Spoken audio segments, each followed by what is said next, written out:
Yes crew, this is your boy Stanton and welcome back to my YouTube channel, and in this video I'm going to look at 3 transition techniques that'll make those house, garage and minimal tracks pop.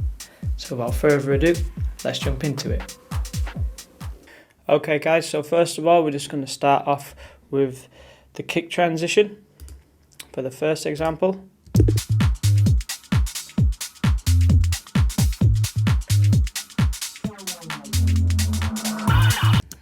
As you can hear in this section, just before the minute mark comes in,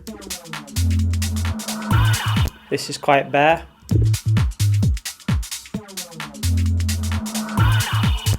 So all I'm going to do from there is I'm just going to draw in a MIDI clip. Just going to zoom in. Just make that a bar long. Now from here we're just going to put in a nice little kick pattern just to make the transition a little bit more exciting. And we could start with something a little bit like this. That's rather cool, just with a double kick. Or we could put some more on the quarter notes.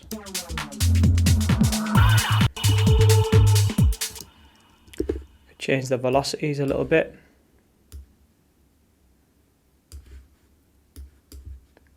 Just so we get some more movement in there.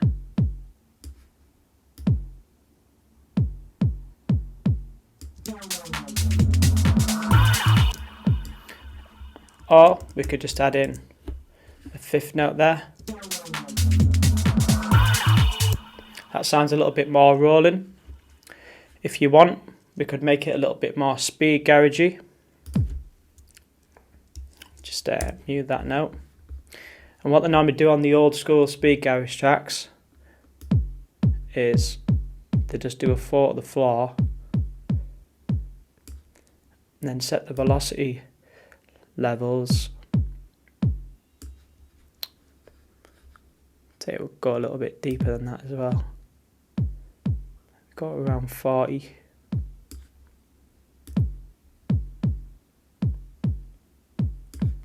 That one on 60, then 80, and then as you'll hear, the kicks will start to come up.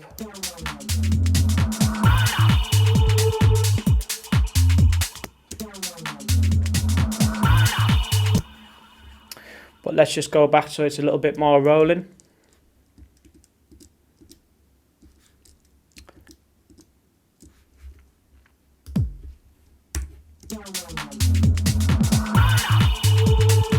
Sounds a lot nicer for this particular tune.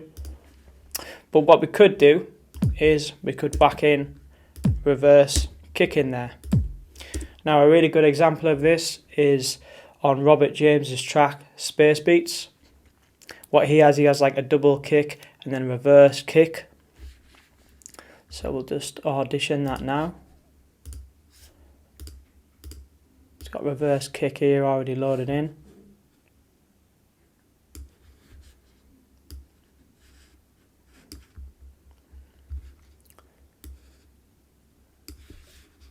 Going to move that along just so it's lined up nicely for the transition.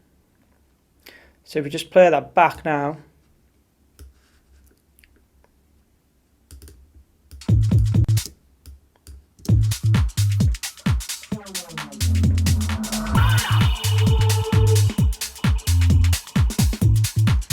sounding pretty cool. So there's just a couple of examples there with the kicks.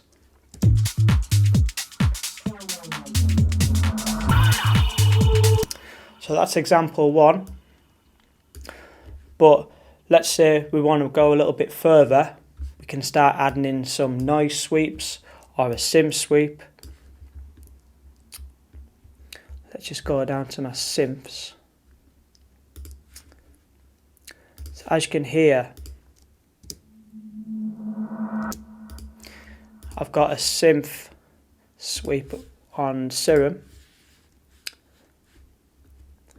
that I've got sloping up, and as you can see here we've got a really slow attack time. So if you look from this point here up to where the attack goes up to this point, just follow this little circle.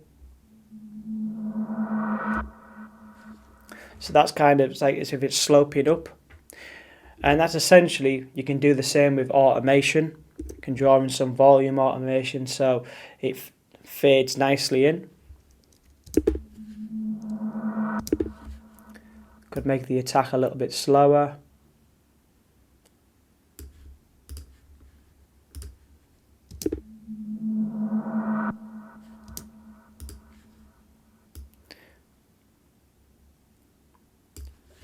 Just put it back to 2 seconds. So if you listen to that in the mix with the kick drums, it sounds a little bit more smoother now. So if you listen to it all in the context of the track,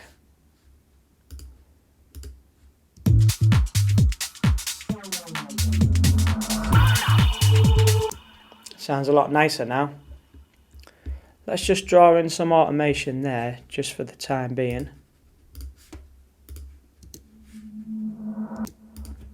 Just so I can demonstrate to you. Let's go to our mixer, track volume. Just pull that down to around -12. Let's have a little listen to that.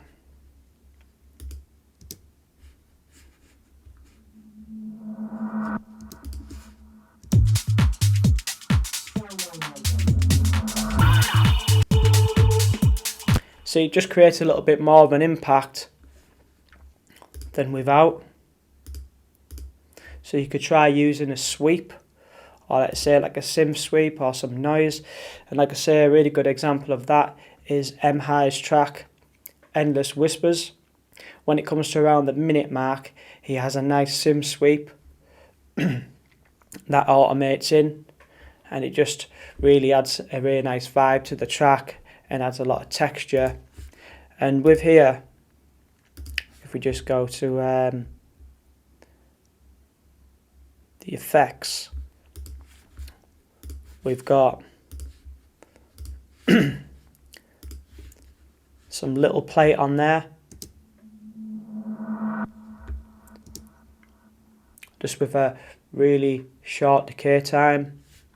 And then as well, we've got a little bit of delay on there as well, using the Echo Boy.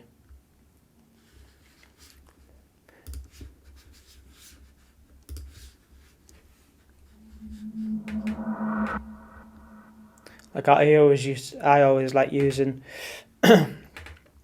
quarter notes, just because I like the delay of it. Maybe we could do it on half notes.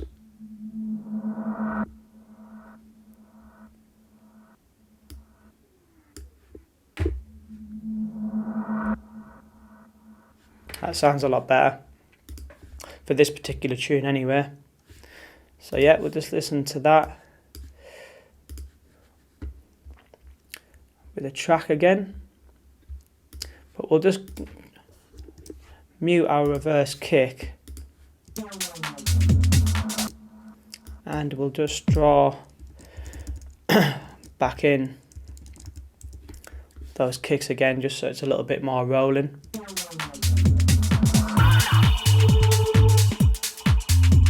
So that's example number 2. So if you just go along to our third example, which will be our jungle loop.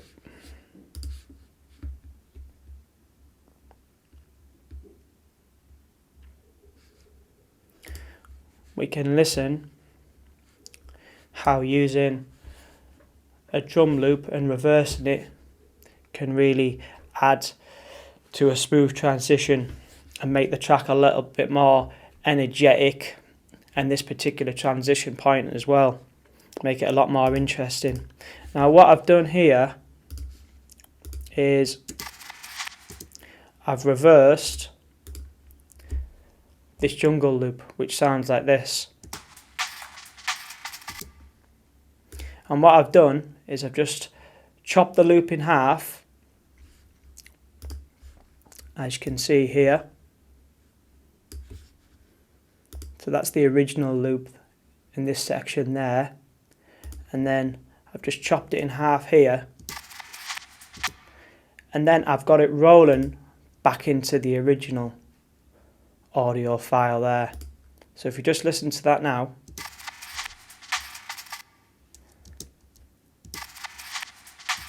so it's more or less as if it's rewinding and then it's going back into its original source, an audio file. Now what you could do is you could just extend that clip. You could see what it sounds like in the mix with all the other elements just completely reversed.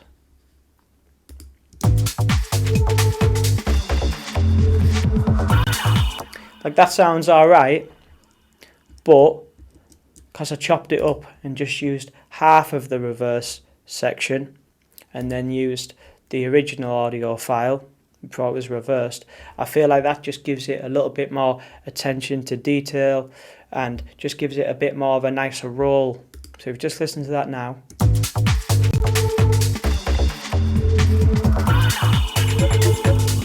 It's just a little bit more interesting than just, you know, reversing the audio file. Now, along with that, when we play it all together, it just sounds like a more smoother and interesting transition. So let's just solo the jungle loop and our kick and also our sweep.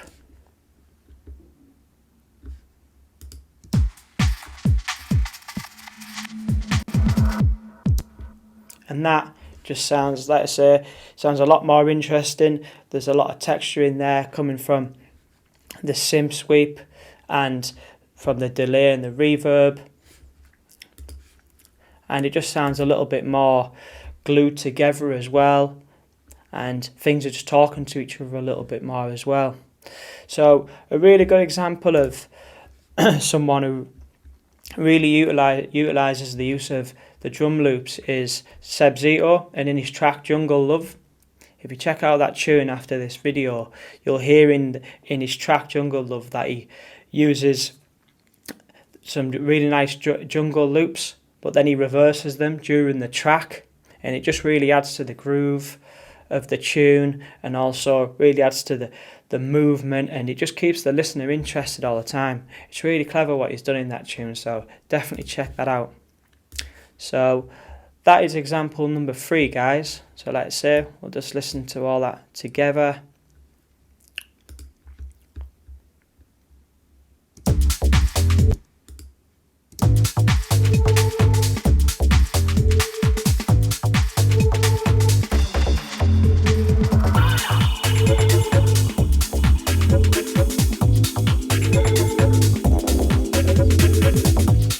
And that's just making the transition slap a bit more as well.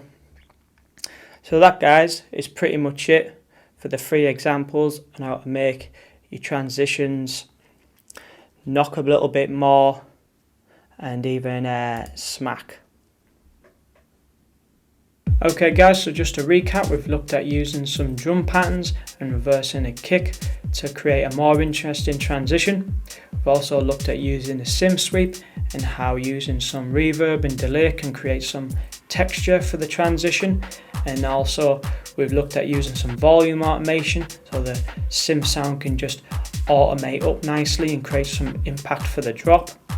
We've also looked at using a jungle loop and how chopping it up and reversing it and then having the reverse source roll back into its original source and how that can contribute to creating a more rolling and grooving transition for the track. Let me know in the comment section below which is your favourite tune with a great transition in. Also, if you want to get my help personally, you can shoot me an email and we can discuss things further. Or if you'd like to donate to the channel, you can visit the link in the description below, where you can keep helping me make these videos, and in return I can help you take your music production skills further. Last but not least, don't forget to like and subscribe to the channel. Thank you for watching, and I'll see you on the next one. Peace.